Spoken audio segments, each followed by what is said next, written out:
Wife cheated and the abandoned kids, and what's my best option?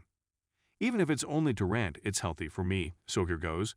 My wife was having really numerous affairs, which I discovered by chance. We married in 2008 and welcomed our kid a year later. She pushed hard for a second child right away, due to age difficulties, and we had our second son in about a year and a half. I was working 72-hour weeks while still doing most of the houseworks, since working in EMS with 24-hour shifts meant I could work 72 hours and have 4 days off. She began treating me like garbage shortly after we had our second kid, but I simply chalked it up to postpartum depression and continued to be cheerful, thanking myself blessed to have such a lovely family and proud to work my butt off 24/7 to make her as happy as possible. Except for about 2 years after having her second child, she was mostly employed, but she never shared her income or spent it on household expenses, and I never said anything. Because we assumed that because I made 3 times what she did, I'd pay for everything and she'd keep her money in her account or pillow as our savings. She began having all sorts of cosmetic surgery and other aesthetic operations after having her second kid, which she paid for out of our money. I always told her that she was beautiful the way she was, but she claimed that it would make her happy, and it's all about how she feels, so I never objected much, not that I would or could decide for her anyways. I'm sure 2 breast operations, liposuctions, and other procedures to remove C-section scars, a nose job, lip fillers, Botox, approximately 12 full-body laser hair removal sessions, and all the makeup and brand-name apparel and accessories weren't inexpensive, but I know she had a large amount left. One day, I was browsing through my phone bill to locate a number for a person who wanted to purchase a tool for me off of Craigslist a while ago and unintentionally had her number open instead of mine, my own family phone plan, and noticed hundreds of calls in the middle of the night and on days I was at work. Putting her demeanor and the phone calls together, I decided to look up some of the numbers and discovered all these individuals I didn't know. I went to her and informed her, as gently as I could, for the sake of the kids, that I had discovered she was seeing other people, and that was when my life began to spiral out of control. She quickly transformed it into me being a controlling jerk who had spied on her and checked her phone, and she became so enraged that I had to get the kids and leave because I didn't want them to go through all of that shouting and screaming. When we returned at night, she had just collected her luggage and departed.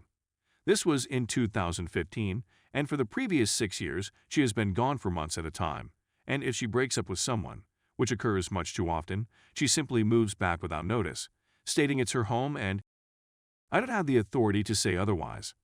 Stays for a time or only comes home at night, and then disappears without a trace. I don't even start disagreements with her since she has shown to be much superior to me at yelling and going from 0 to 100 and terrorizing the kids. Managing babysitting while I leave for work has been a nightmare, despite the fact that my family and friends have been quite helpful when I'm working. The divorce hasn't been finalized. I was trying to avoid hiring a lawyer to save money, since I'd wind up paying for hers as well. Dumb of me, I know, because every time we get near, she changes her mind or leaves. She has said multiple times that if I want peace of mind, I should just give her the home, take my sons and go. My bank statements reflect that I have paid every single payment, every single bill for the home, and any additional costs from day one. We live in a no-fault state, though I never intended not to give her anything because, after all, she is my children's mother, but she is not sharing any information about her savings, and I believe that in the best-case scenario for me, she gets half of everything we have, despite the fact that she has been separated and mostly gone for 6 years now, during which time I've continued to work and pay for everything, and the house value has doubled. Losing the home means we'll have to relocate, which adds to the boys' stress since they've been pleading me not to change schools/friends, but I won't be able to afford to live where I am if the house is gone. She said she doesn't want custody, but she's also said that if I ask for anything that goes against her wishes, she'll ask for custody just to keep the house and get me to pay all kinds of things. Worse, I know I'll have to take care of my kids 100% even if she gets custody because she and I both know how much I care for my boys and couldn't possibly let them have the kind of life I know they'd have with a mother who doesn't. When I was at work and she was with them, the most she could do was feed them a lunch, place them in front of the Xbox, and go to her room to spend the day on Instagram and other social media. I know I've written a lot, so I don't think many, if any, people will have time to read this, and believe me, I'm not even getting started on the kind of abuse the kids and I have been subjected to, or how she has planned to make me look like the guilty one because I've kept my mouth shut and not shared with anyone, mostly out of embarrassment. However, if someone who is knowledgeable about this subject reads part of it, what do you think is my best course of action? Do I have a chance of convincing the court to believe me, considering that everyone around here seems to accept the woman's side instantly or significantly more easily? If it were me, I'd simply grab my suitcase and leave her with everything, but I have a lot of expenses and college debts to deal with, so I believe it's my responsibility to advocate for my children's future. Story 2. I am cheating my pregnant wife with 2 sugar babes and I'm in love with all 3 of them. I need somewhere to express my ideas and emotions. What on earth am I doing with my life? I have a wonderful leadership position that pays well above average, I work hard, I have a lot of responsibility, and I have a bright future ahead of me. I'm 33 years old, have been married to my wife for 2 years, and just found out she's pregnant. I adore her. She is my best friend, she is really supportive, we get along well, we never quarrel and we spend quality time together virtually every time. The desire has waned for a while, but we are each other's companions, and I can imagine myself spending the rest of our lives with her. I, too, want children. In fact, I desired a large number of children. I've been unfaithful to her from the beginning, sometimes going to workers for backdoor since she doesn't do it because it pains her. Not just that, but the majority of the time. For vagina, I can eat at home, I used to remark, despite the fact that I was very cautious and always utilized protection. I had a crush on a coworker that reports to me a few months ago, and since I didn't want to get in trouble at work, I began looking and discovered a website where sugar daddies meet sugar girls. I've met a few sugar ladies, not many, and I thought the notion was intriguing. They might be like S-workers but amateur, and provide more of a girlfriend experience, which I prefer. It should have chemistry, and make me feel desired or cherished. I met one at the age of 22, let's call her Anna, who blew my mind.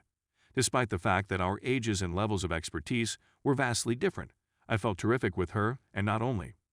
We began having unprotected after she convinced me she was clean and using contraception, and I just walked into her. It felt amazing.